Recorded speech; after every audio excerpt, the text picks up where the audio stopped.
Ebbaluwa ey'okubiri Pawulo gye yawandiikira Abakkolinto. Abakkolinto ey'okubiri essuula 1. Nze Pawulo, omutume wa Kristo Yesu, nga Katonda bwe yayagala, era n'owooluganda Timoteewo, tuwandiikira ekibiina ky'abakkiriza Katonda mu Kristo ekiri mu Kolinto, era n'abantu ba Katonda bonna ab'omu Akaya yonna. Katonda Kitaffe ne Mukama waffe Yesu Kristo babakwatirwe ekisa era babawe emirembe. Katonda era Kitaawe wa Mukama waffe Yesu Kristo era Kitaffe ajjudde okusaasira, era Katonda asanyusa bonna atenderezebwenga. Y'oyo atusanyusa mu buzibu bwaffe bwonna, naffe tulyoke tusobole okusanyusanga abo abali mu kubonaabona okwa buli ngeri, nga tubasanyusa n'ebyo ffeffe nnyini bye tufunye okuva eri Katonda. Kubanga bwe tugabana ku kubonaabona kwa Kristo okungi, era bwe tutyo bwe tusanyukira mu Kristo. Bwe tubonyaabonyezebwa, tubonaabona mwe mulyoke mufune essanyu era mulokolebwe. Era bwe tusanyuka, nammwe musanyuka ne mufuna amaanyi okuyita mu bizibu ng'ebyaffe bye tuyitamu, nga muli bagumiikiriza. Tubalinamu nnyo essuubi, kubanga tumanyi nti nga bwe mubonaabonera awamu naffe, era muligabana ku ssanyu lyaffe. Abooluganda, twagala mumanyi okubonyaabonyezebwa okwatutuukako nga tuli mu Asiya. Twabonyaabonyezebwa nnyo ekiyitiridde n'essuubi ery'okuba abalamu ne lituggwaamu. Twalowooleza ddala nti tusaliddwa gwa kufa. Ekyo kyatutuukako tuleme kwesiga maanyi gaffe, wabula twesige Katonda yekka azuukiza abafu. Katonda oyo ye yatuwonya mu kabi akanene bwe kati ak'okufa, era ye alituwonya, era gwe tulinamu essuubi ery'okutuwonyanga. Nammwe mutuyambe nga mutusabira, bangi balyoke beebaze Katonda ku lwaffe olw'emikisa egituweereddwa olw'okusaba kw'abangi. Ekituleetera okwenyumiriza kye kino, nti emmeeme tukakasa nti mu nsi muno, n'okusingira ddala mu mmwe, tubadde ba mpisa nnungi, si lwa magezi g'abantu, naye kubanga ekisa kya Katonda kye kitufuula ab'amazima era abatuukirivu. Tubawandiikira ebyo byokka bye musobola okusoma era n'okutegeera. Era nsuubira nti mulitegeerera ddala ekyo kaakano kye mutegeerako ekitundu, mulyoke mwenyumirize ku lwaffe, nga ffe bwe tulyenyumiriza ku lwammwe ku lunaku lwa Mukama Yesu. Olw'okwekakasa mu ekyo, nayagala nsooke kukyalira mmwe, mulyoke mufune omukisa gwa mirundi 2. Nayagala mbakyalire nga ngenda e Makedoniya, era nkomewo gye muli nga nva e Makedoniya, mulyoke munnyambe nga ngenda e Buyudaaya. Bwe nayagala okukola ekyo, mulowooza nti nali munnanfuusi? Bye nkola mbikola ng'omuntu ow'ensi, agamba nti weewaawo, ate mu kaseera ke kamu n'agamba nti nedda? Nga Katonda bw'ali omwesigwa, tetubagambangako nti weewaawo, ate ne tukyusa nti nedda. Yesu Kristo, omwana wa Katonda yabategeezebwa Silvaano ne Timoteewo, era nange, teyali nti weewaawo, ate nti nedda. Wabula mu ye bulijjo mulimu weewaawo, kubanga mu Kristo byonna Katonda bye yasuubiza mwe bituukiririra. Ku bwa Kristo kyetuva tugamba nti amiina, nga tuwa Katonda ekitiibwa. Ffe nammwe Katonda yatukakasa nti mu Kristo mwe tufunira obulamu, era Katonda yennyini yatufukako omuzigo, n'atuteekako akabonero ke, bwe yatuwa Mwoyo we mu mitima gyaffe, abe omusingo gw'ebyo byatuterekedde. Katonda ye mujulirwa wange nti olw'okubasaasira mmwe kyennava sijja Kolinto. Tetubalagira bulagizi kye muteekwa okukkiriza, wabula tukolera wamu nammwe mulyoke musanyuke, kubanga muli banywevu mu kukkiriza. Abakolinto ey'okubiri essuula 2. N'olwekyo namalirira obutakomawo eyo nneme kuddamu kuba nakuwaza. Nze bwe mba nakuwaza, ani anansanyusa? Si mmwe be nnakuwaza? Kyennava mbawandiikira bwe ndijja nneme kunakuwazibwa abo abandinsanyusizza. Nkakasa nti bwe nsanyuka era nammwe musanyuka. Nabawandiikira nga ndi mu kubonaabona kungi, nga n'omutima gujjudde obulumi, era nga nkaaba amaziga mangi. Mu kubawandiikira saagenderera kuba nakuwaza, wabula nayagala kubalaga nga bwe mbaagala ennyo. Bwe wabaawo yanakuwaza munne, teyakuleetera nze, wabula ku ludda olumu bwe mba siyitirizza, yanakuwaza mmwe mwenna. Omuntu ng'oyo, ekibonerezo ekyo kyaweereddwa abangi kimala. N'olwekyo musaanidde okumusonyiwa n'okumugumya, aleme okunakuwala ekiyitiridde n'okuterebukira ddala. Kyenva mbeegayirira mumulage nti mumwagala. Era kyennava mbawandiikira ndabe nga muli bawulize mu byonna. Buli gwe musonyiwa nange mmusonyiwa. Nange kyensonyiwa obanga weekiri nakisonyiwa ku lwammwe mu maaso ga Kristo, Sitaani aleme kutuzingiza, kubanga tumanyi enkwe ze. Bwe natuuka mu Tulowa okutegeeza abantu amawulire amalungi aga Kristo, newankubadde nasanga nga Mukama anziguliddewo oluggi, omutima gwange tegwatereera, kubanga saasangayo muganda wange Tito. Kyennava nsiibula abantu baayo ne ŋŋende Makedoniya. Kyokka Katonda yeebazibwe atuwanguza bulijjo olwa Kristo. Katonda y'atukozesa okumanyisa Kristo mu bantu bonna, era amawulire amalungi galinga akawowo akasaasaanira wonna. Tuli kawowo ka Kristo kaweereza eri Katonda, akatuuka kw'abo abalokolebwa ne kw'abo abazikirira. Mu abo abazikirira tuli kivundu kya lumbe ekireeta okufa, naye mu abo abalokolebwa tuli kawowo ka bulamu akaleeta obulamu. Kale ebyo ani abisobola?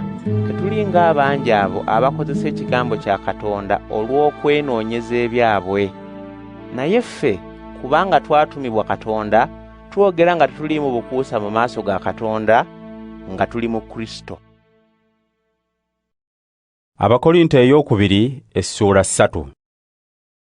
Mulowooza nti tutandise ate okwetenda? Oba mulowooza nti twetaaga ebbaluwa ng'abalala ezitusemba gye muli, oba mmwe zimuwandiise nga zitusemba? Mmwe mwennyini mmwe ebbaluwa yaffe etusemba, ewandiikiddwa ku mitima gyaffe, emanyibwa era esomebwa abantu bonna. Bonna babalaba nti muli bbaluwa eyava eri Kristo gye twaleeta. Ebbaluwa eyo teyawandiikibwa na bwino, wabula yawandiikibwa na Mwoyo wa Katonda nannyini bulamu. Era teyawandiikibwa ku bipande by'amayinja, wabula yawandiikibwa ku bipande eby'emitima gy'abantu. Obwo bwe bwesige bwe tulina mu Katonda nga tuyita mu Kristo. Tetugamba nti twemalirira oba nti tulina kye tukola ku bwaffe, wabula amaanyi gaffe gava eri Katonda, ye yatusaanyiza okuba abaweereza b'endagaano empya, eteri y'amateeka mawandiike, naye eya Mwoyo. Amateeka amawandiike galeeta kufa, naye Mwoyo aleeta bulamu. Naye obanga amateeka agaleeta okufa agaayolebwa mu nnukuta ku bipande eby'amayinja gaaweebwa mu kitiibwa kinene, Abayisirayiri ne batayinza na kutunuulira Musa mu maaso olw'okwakaayakana kwago okwali okw'okuggwaawo, kale Mwoyo omutuukirivu taliweebwa mu kitiibwa kinene okusingawo? Obanga okuweebwa ekyo ekisingisa abantu omusango kwa kitiibwa, okuweebwa ekyo ekireetera abantu obutuukirivu kwa kitiibwa nnyo okusingawo. N'olwekyo ekyo ekyali kirina ekitiibwa luli, kaakano tekikyakirina, kubanga kyamalibwawo ekitiibwa ekisingirawo ddala. Kuba obanga ekyo ekiggwaawo kyalina ekitiibwa, ekyo eky'olubeerera kiteeka okuba n'ekitiibwa ekisingawo. N'olwekyo nga bwe tulina essuubi eryo eryenkanaawo, tuli bagumu nnyo. Tetuli nga Musa eyeebikkanga ekitambaala ku maaso, Abayisirayiri baleme kulaba kwakaayakana kw'amaaso ge bwe kuggwaawo. Emitima gyabwe gyaguba n'okutuusiza ddala kaakano.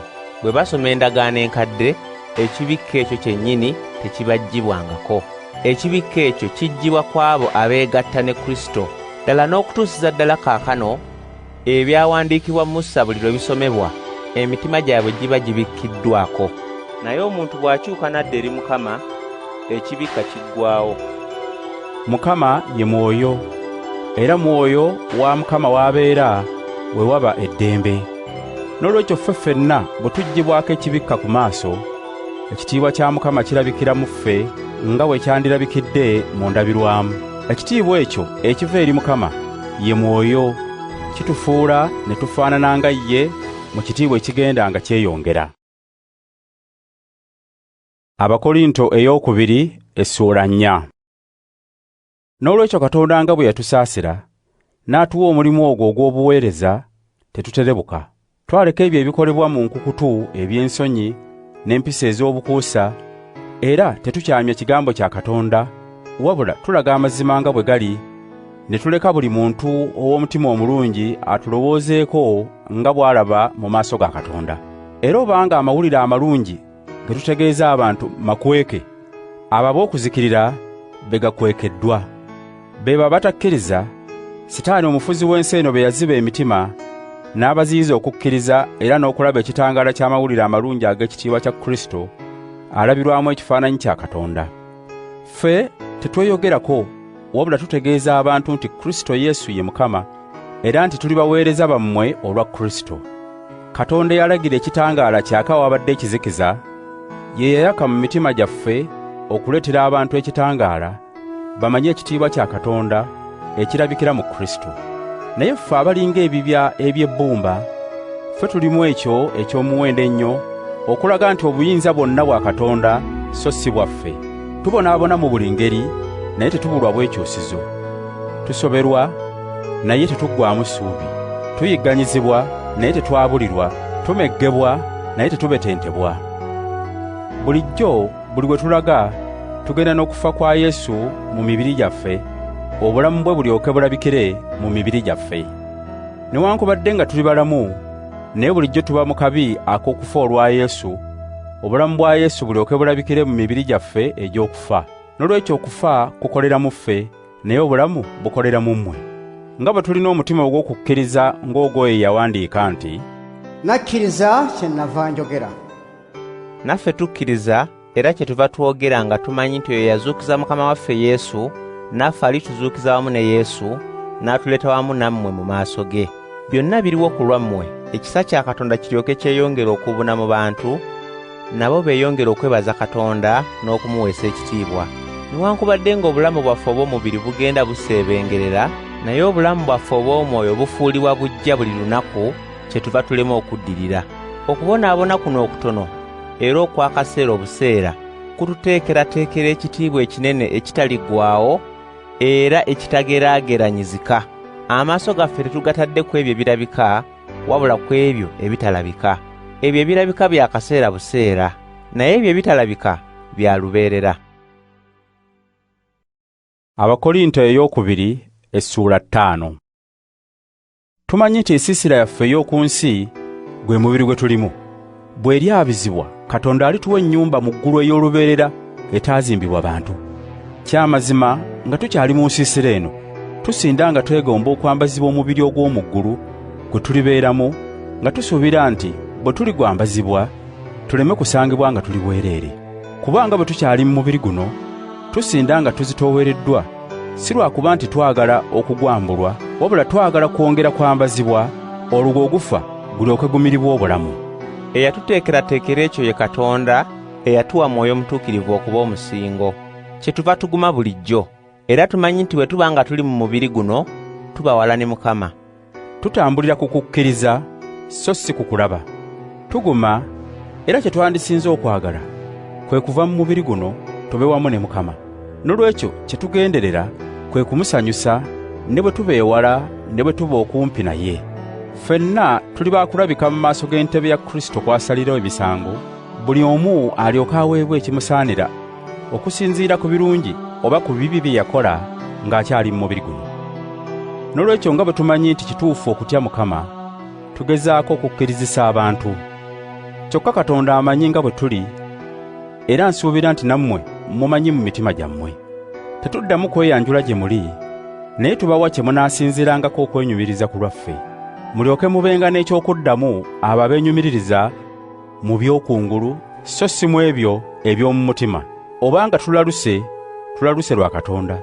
Obanga tulina amagezi agateredde, tuli nago lwa kugasa mmwe. Era tufugibwa kwagala kwa Kristo. Tumanyi nti omu yafiirira bonna, olwo abo abalamu balemenga kuba balamu ku lwabwe, wabula babenga balamu ku lw'oyo eyabafiirira n'azuukira. N'olwekyo okuva kaakano tetukyakozesa amagezi g'abantu buntu okumanya omuntu. Newankubadde nga twamanyako Kristo mu ngeri eyo, naye kaakano si bwe tumumanyi. Buli yeegatta wamu ne Kristo kyava aba muntu mujja. Empisa ez'obulamu obw'edda nga ziweddewo, olwo ng'empisa ez'obulamu obujja zitandise. Ebyo byonna biva eri Katonda etutabaganya naye yennyini ng'ayita mu Kristo, era n'atuwa omulimu ogw'okutabaganya. Kwe kugamba nti Katonda yali mu Kristo ng'atabaganya abantu bonna naye yennyini, nga tabavunaana bibi byabwe, era yatukwasa obubaka obw'okutabaganya. N'olwekyo tuli babaka ba Kristo, Katonda ng'alinga abeegayirira mmwe ng'ayita mu ffe. Tubeegayirira mu linnya lya Kristo mutabagane ne Katonda. Kristo atalina kibi, Katonda yamufuula ekibi, ffe olw'okwegatta wamu ne Kristo tulyoke tufune obutuukirivu obuva eri Katonda. Abakkolinso eyookubiri essuula 6. Kale nga bwe tukolera awamu ne Katonda, tubeegayirira muleme kugayaalirira kisa Katonda kye yabakwatirwa. Katonda agamba nti, nakuwuliriza mu kiseera eky'okusaasirirwamu, ne nkuyamba ku lunaku olw'okulokolerwako. Laba kaakano kye kiseera eky'okusaasirirwamu, era leero lwe lunaku olw'okulokolerwako. Tetwagala kukola kyesittaza muntu n'omu, si kulwa ng'omulimu gwaffe gubaako kye gunenyezebwamu. Naye mu byonna tulaga nga tuli baweereza ba Katonda, nga tugumiikiriza nnyo mu kubonyaabonyezebwa, mu bitukaluubirira ne mu kunyolwa. Tukubiddwa, tusibiddwa mu makomera, tuyise mu busasamalo, tukoze emirimu, era nga tetwebaka wadde okulya. Era mu butukuvu, mu kumanya, mu kugumiikiriza, mu kuba ab'ekisa, mu kuba ne mwoyo omutuukirivu era n'okwagala okutaliimu bukuusa, tulaga nga tuli baweereza ba Katonda. Twogera amazima era tukolera ku maanyi ga Katonda. Era obutuukirivu bye by'okulwanyisa bye tulina mu mukono ogwa ddyo n'ogwa kkono. Abamu batussaamu ekitiibwa, abalala batugaya. Abamu batwogerako bubi, abalala batwogerako bulungi. Tuyitibwa balimba so nga twogera mazima. Tulinga abatamanyiddwa so nga bonna batumanyi. Tulinga abafudde so nga tuli balamu. Newankubadde nga tubonerezebwa naye tetuttibwa. Newankubadde nga tunakuwazibwa naye tuli basanyufu bulijjo. Tulinga abaavu naye tugaggawazza bangi. Tulinga abatalina kantu naye ddala tulina byonna. Mu Abakkolinso twogedde lwatu gye muli, tubakisizza kiri mu mitima gyaffe. Ffe tetubeekwekeredde wabula mmwe mutwekwekeredde. Njogera nammwe ng'abaana bange, nammwe mubenga ffe bwe tuli eri mmwe, temutwekwekerera. Temwegattanga wamu n'abatakkiriza kubanga tekibasaanira mmwe. Kale obutuukirivu butabagana butya n'obujeemu? Oba ekitangaala kitabagana kitya n'ekizikiza? Era Kristo atabagana atya ne Sitaani? Oba omugoberezi wa Kristo atabagana atya n'atali mugoberezi wa Kristo? Era essinzizo lya Katonda litabagana litya n'ebyo ebitali Katonda? Ffe tuli ssinzizo lya Katonda nannyini bulamu, nga ye bw'agamba nti, nabeeranga mu bo, ne ntambuliranga mu bo, ndiba Katonda waabwe, nabo ne baba bantu bange. Era Mukama agamba nti, n'olwekyo mubaveemu, mwawukane nabo, era temukwatanga ku kitali kirongoofu. Olwo nange ndibaaniriza mmwe, ndiba kitammwe, nammwe ne muba batabani bange ne bawala bange. Bw'atyo Mukama omuyinza wa byonna bw'agamba. Abakkolinso eyookubiri essuula 7. Abaagalwa, nga bwe twasuubizibwa ebyo, twetukuze mu ebyo byonna ebyonoona omubiri n'ebyonoona omwoyo, tulyoke tubeerere ddala batukuvu abassaamu Katonda ekitiibwa. Mutuwe ekifo mu mitima gyammwe. Tetuliko gwe twakola kabi, tetuliko gwe twazikiriza, era tetuliiko gwe twalyazaamaanya. Ebyo si byogedde lwa kubanenya. Nagambye dda nti muli baagalwa baffe, abalina ffe bulijjo mu kufa oba mu bulamu. Mbeesiga nnyo era mbeenyumiririzaamu nnyo. Newankubadde tubonyaabonyezebwa, naye nziramu amaanyi ne nzijula essanyu. Era ne bwe twatuuka mu Makedoniya, tetwawummula n'akatono. Twabonaabona eruuyi n'eruuyi, twali twetooloddwa ennyombo era ng'emitima gyaffe gyeraliikirira. Kyokka Katonda asanyusa abasobeddwa, yatusanyusa olw'okujja kwa Tito. Si lwa kujja kwe kwokka, naye era n'okututegeeza nga bwe mwamusanyusa. Yatutegeeza nga bwe mwagala ennyo okundabako, nga bwe mulumwa olw'ebyo ebyagwawo, era nga bwe munnumirwa ennyo. Neeyongera okusanyuka olw'ebyo.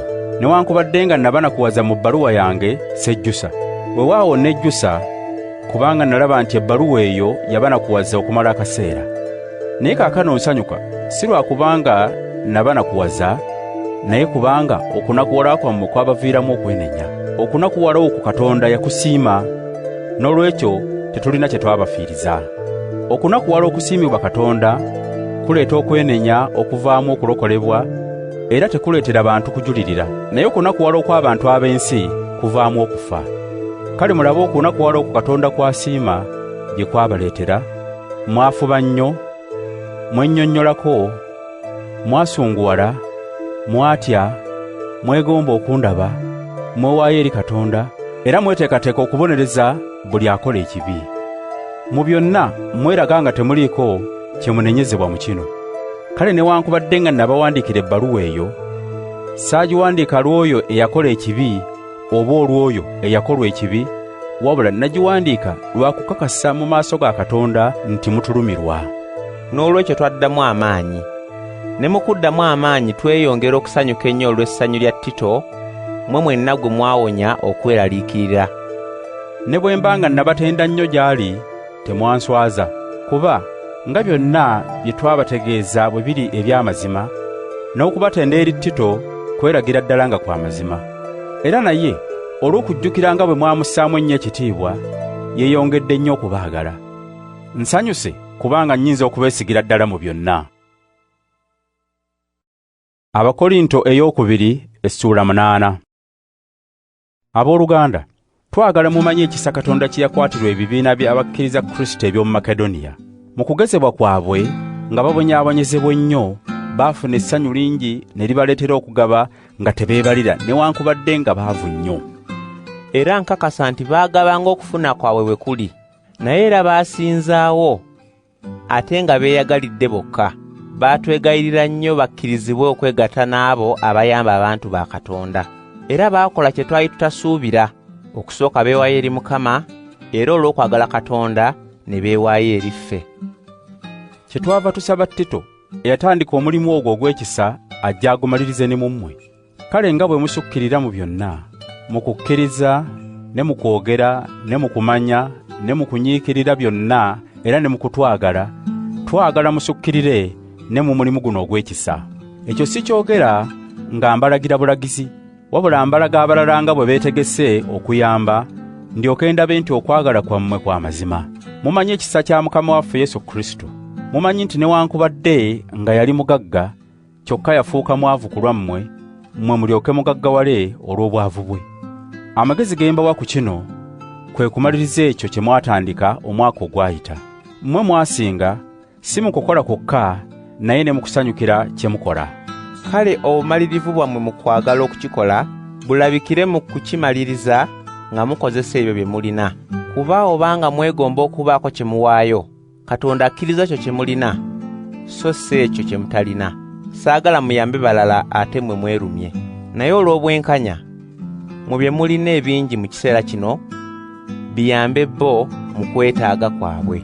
Ate ebyabwe bye bali nabyo ebingi, biriyamba mmwe mu kwegatta kwammwe, walyoke wabeewo okwenkanankana. Nga bwe kyawandiikibwa nti, eyakuŋŋaanya ebingi tebyamuyitirirako, n'eyakuŋŋaanya ebitono yafuna ebimumala. Kyokka twebaze Katonda awadde Tito omwoyo ogubalumirwa ennyo nga ffe gwe tulina. Teyakoma ku kukkiriza bukkiriza kye twamusaba, wabula naye yennyini yali mwetegefu, era ajja kujja gye muli nga yeeyagalidde. Era awamu naye tubatumidde owooluganda amanyiddwa ennyo ebibiina byonna ebyabakkiriza Kristo, amanyiddwa kubanga ategeeza abantu amawulire amalungi.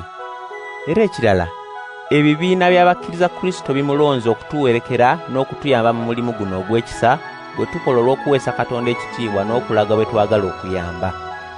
Twegendereza waleme kubaawo atwemulugunyiza olw'engeri gye tugabanyaamu ebirabo abantu bye bawa.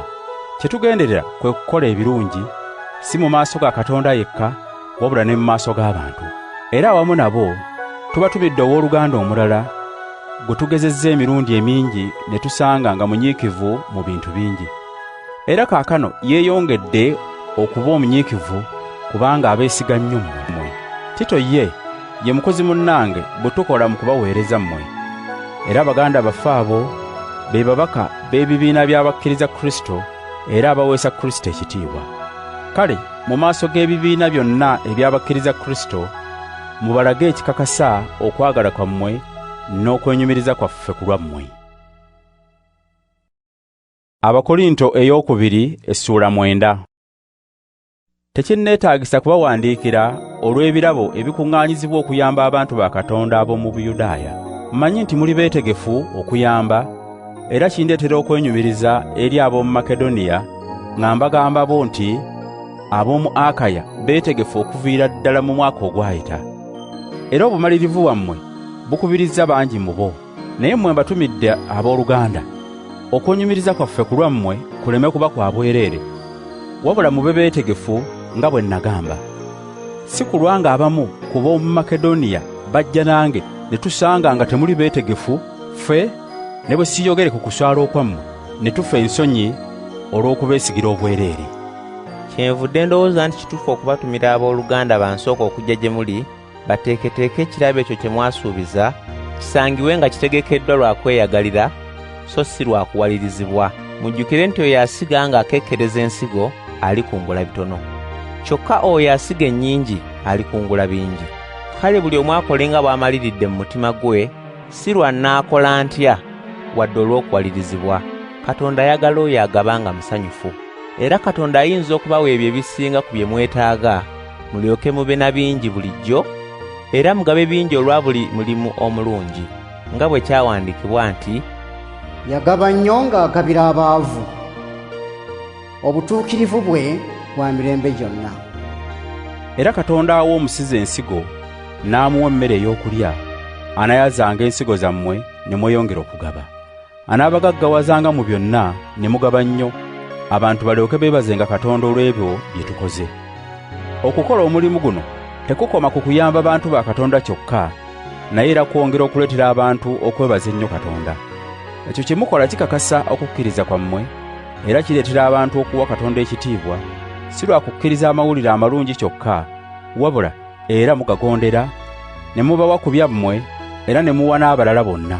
N'engeri gye babasabiramu eri Katonda eraga nga bwe babaagala ennyo, kubanga Katonda yabakwatirwa mmwe ekisa ekitasangekasangeka. Katonda yeebazibwe olw'ekirabo ky'ekyo ekitanyumizika. Abakolinto ey'okubiri essuula 10. Nze nzennyini Pawulo ayogerwako nti mba mutiitiizi nga ndi nammwe ne mba w'amaanyi nga siri nammwe, mbeegayirira olw'obuwombeefu n'obukkakkamu bwa Kristo. Mbasaba nti bwe ndiba nga ndi nammwe muleme kundetera kwogeza maanyi ge nkozesa eri abalala abalowooza nti tugoberera byansi. Kuba newankubadde nga tuli mu nsi naye tetulwana ng'ab'ensi. Ebyokulwanyisa byaffe mu lutalo tebiri ng'eby'ab'ensi, wabula birina amaanyi agava eri Katonda okusaanyaawo ebigo. Tumalirawo ddala empaka era na buli ekyekulumbaza okuziyiza Katonda okumanyibwa. Era tujeemulula buli kirowoozo kiwulire Kristo. Bwe mulimala okugondera ddala, tweteeseteese okubonereza obujeemu bwonna. Mulabe ebintu nga bwe biri. Omuntu bwe yeerowooza nti wa Kristo, ajjukire nti naffe tuli ba Kristo nga ye.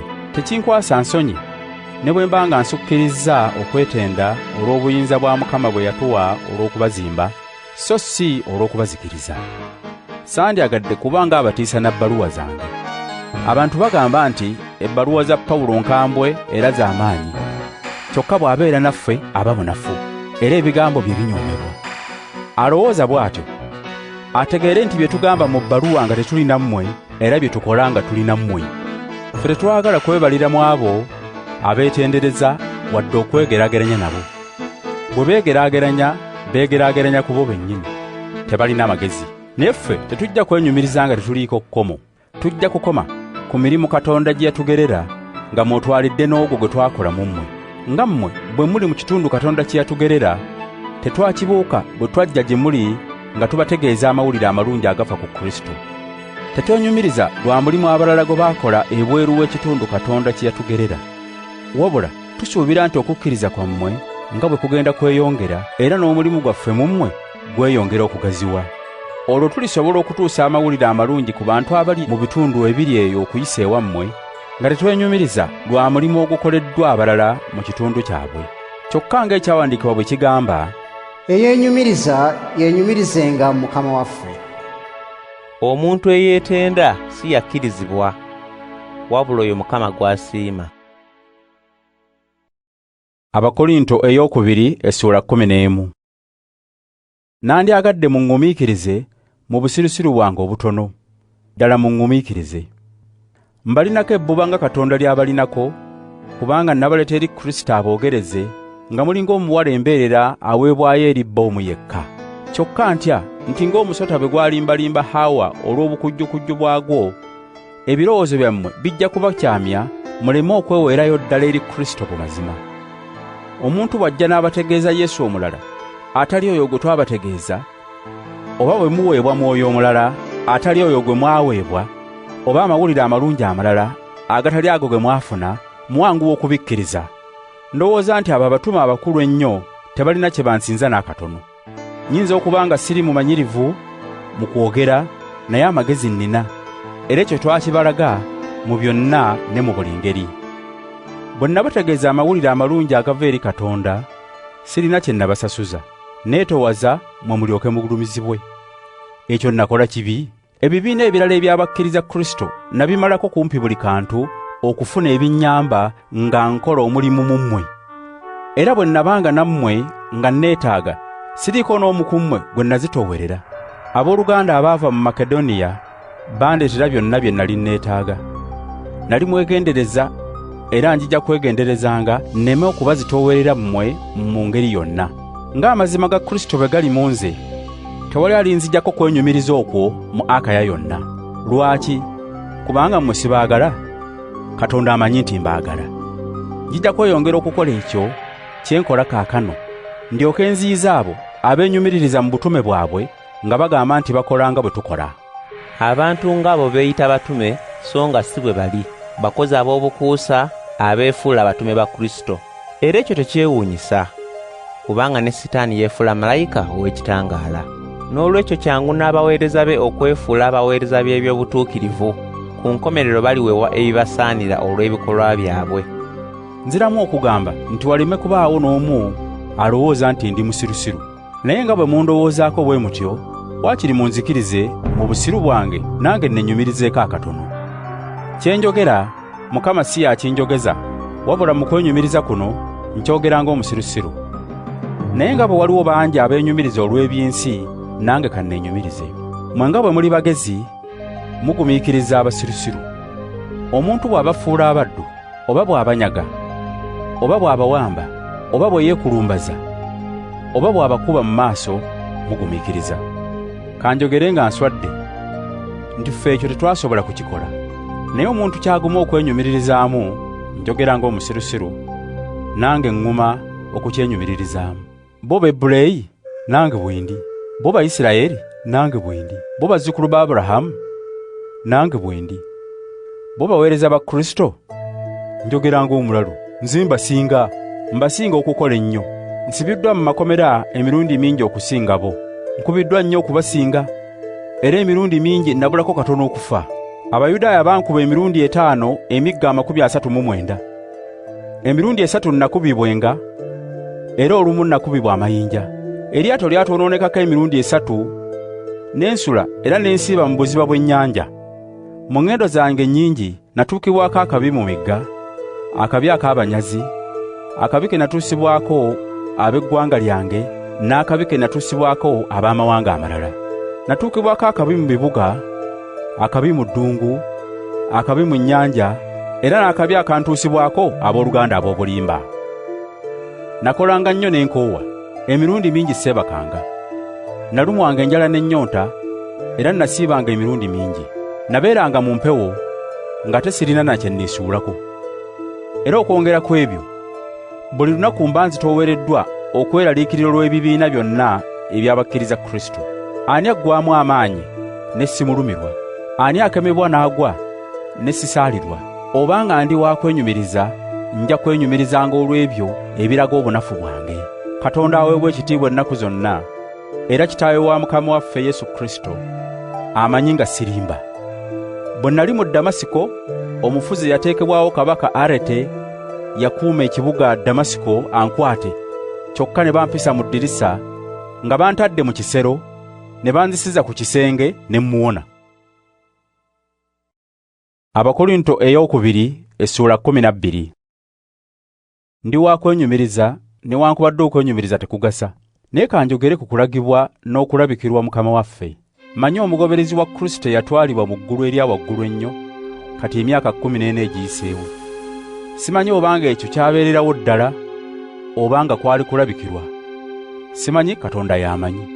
Era mmanyi nti omuntu oyo obanga ekyo kyabeererawo ddala obanga kwali kulabikirwa simanyi, Katonda yamanyi, yatwalibwa mu kifo eky'okwesiima n'awulira ebigambo ebitannyonnyolekeka omuntu by'atasobola kwogera. Kale neenyumirizanga olw'omuntu oyo, naye sijja kwenyumiriza ku lwange okuggyako olw'ebyo ebiraga bwe ndi omunafu. Kyokka ne bwe nandyagadde okwenyumiriza sandibadde musirusiru, kubanga nandyogedde mazima. Naye kankireke, kubanga saagala wabeewo omuntu n'omu andowoozaako bisinga ku ebyo byandabamu ne byawulira njogera. Naye olw'okunziyiza okwekulumbaza olw'ebintu ebyewuunyisa bye nalaba emirundi emingi, nawe bw'obulumi obungi mu mubiri gwange, nga ye mubaka wa Setaani ambonyeebonye neme kwekulumbaza. Emirundi 3 neegayirira Mukama waffe amponye obulumi obwo. Kyokka yaŋŋamba nti, obuyambi bw'enkuwa bukumala, kubanga amaanyi gange galabikira mu bunafu bwo. Kyennaavanga nsanyuka okwenyumiriza olw'obunafu bwange, amaanyi ga Kristo galyoke gabeere mu nze. Kale olwa Kristo nsanyukira obunafu, okuvumibwa, ebizibu, okuyigganyizibwa era n'ebinkaluubirira, kubanga lwemba omunafu lwemba ow'amaanyi. Nfuuse ng'omusirusiru, naye mmwe mumpalirizza. Mmwe mwandibadde ab'okunsiima, kuba newankubadde nga siriiko bwe ndi, naye abo abatuma abakulu ennyo tebalina kye bansingamu n'akatono. Ebyo ebiraga nti ddala ndi mutume byakolerwa mu mmwe mu bugumiikiriza obungi. Mwalaba ebyewuunyo, ebyamagero n'eby'amaanyi. Kale ebibiina ebirala ebyabakkiriza Kristo bibasinza ki? Okuggyako nti nze saabazitoowerera mmwe. Munsonyiwe olw'obutaba mwenkanya mu kino. Kaakano neeteeseteese okujja gye muli omulundi ogwokusatu, naye sijja kubazitoowerera. Sibanoonyaako byammwe, wabula nnoonya mmwe. Abaana si be basaana okuterekeranga abazadde baabwe, wabula abazadde be basaana okuterekeranga abaana baabwe. Nze njija kuwaayo ebyange, era nange neeweereyo ddala ku lwammwe, nga ndi musanyufu nnyo. Kale bwe mbaagala ennyo, mumusaana kunjagala katono. Mukkiriza nti saabazitoowerera, naye mugamba nti nali mukalabakalaba, ne mbatega mu lukwe ne mbakwasa. Mu abo be nabatumira, mulimu gwe nakozesa okubalyakula. Negayirira Tito okujja gye muli, era ne ntuma owooluganda omulala awamu naye. Tito oyo ye yabalyakula, ye nange tetwakolera mu mutima gumu, era tetwakwata kkubo limu. Obwedda mulowooza nti twewolereza mu maaso gammwe? Abaagalwa, ffe abagoberezi ba Kristo, byonna bye twogera tubyogerera mu maaso ga Katonda olw'okubagasa mmwe. Kyentya kwe kujja mpozzi ne mbasanga nga mulinga bwe saagala, oba mmwe okundaba nga nninga bwe mutayagala. Olwo mpozzi ne wabaawo okuyombagana, obujja, obusungu, okwefaako, okugeyaŋŋana, olugambo, okwekulumbaza era n'okutabukatabuka. Era ntya nti bwe ndijja nate, Katonda wange alintoowaza mu maaso gammwe, ne nkungubagira bangi abaakola ebibi ne bateenenya bukaba n'obwenzi n'obugwagwa bye baakola. Abakolinto ey'okubiri essula 13. Guno gwe mulundi ogwokusatu gwe njija gye muli. Buli kigambo kirikakasibwa nga waliwo abajulirwa 2 oba 3. Bwe nali nammwe ku mulundi ogwokubiri, nalabula abo abaayonoona edda, era nalabula n'abalala bonna. Ne kaakano newankubadde nga siri nammwe, nziramu okubalabula nti bwe ndijja siribaako gwe ndisaasira. Bulijjo mmwe mwagala ekikakasa nti Kristo ayogerera mu nze. Kristo oyo tabafuza bunafu, wabula aba w'amaanyi mu nze. Kubanga newankubadde yakomererwa ku musaalaba nga munafu, kyokka mulamu olw'amaanyi ga Katonda. Naffe mu ye tuba banafu, kyokka mu kukolagana nammwe tujjanga kuba naye mu maanyi ga Katonda. Mwekebere era mwegeze, mulabe obanga mukyanyweredde mu kukkiriza. Temumanyi nti Kristo ali mu mmwe? Mpozzi ng'ekigeze ekyo kibalemye. Nsuubira nti mujja kumanya nti ffe tetulemeddwa. Naye tusaba Katonda mumuleme kukola kibi, si lwa kwagala kulabika nti twakola bulungi, wabula mmwe mukole ekituufu, ffe ne bwe tunaalabikanga abalemeddwa. Tetuyinza kukola kintu na kimu ekiwakanya amazima, wabula okugalwanirira. Tusanyuka ffe bwe tuba abanafu, naye mmwe ne muba ab'amaanyi. Era kye tubasabira mmwe eri Katonda kwe kutuukirira. Bino mbibawandiikidde nga sinnajja gye muli, bwe ndijja nneme okuba omukambwe mu kukozesa obuyinza Mukama bwe yampa okubazimba, so si okubazikiriza. Kale kaakano abooluganda, mweraba, mufube okuba abatuukiridde, mugumyaŋŋanenga, mulowoozenga bumu, mube n'emirembe. Ne Katonda nannyini kwagala n'emirembe anaabanga nammwe. Mulamusagane mu ngeri eraga nti mwagalana. Abantu ba Katonda bonna babalamusizza. Ekisa Mukama waffe Yesu Kristo kyatukwatirwa, n'okwagala kwa Katonda kwatwagalamu, n'okussa ekimu Mwoyo Omutuukirivu kwatuwa, bibeerenga nammwe mwenna.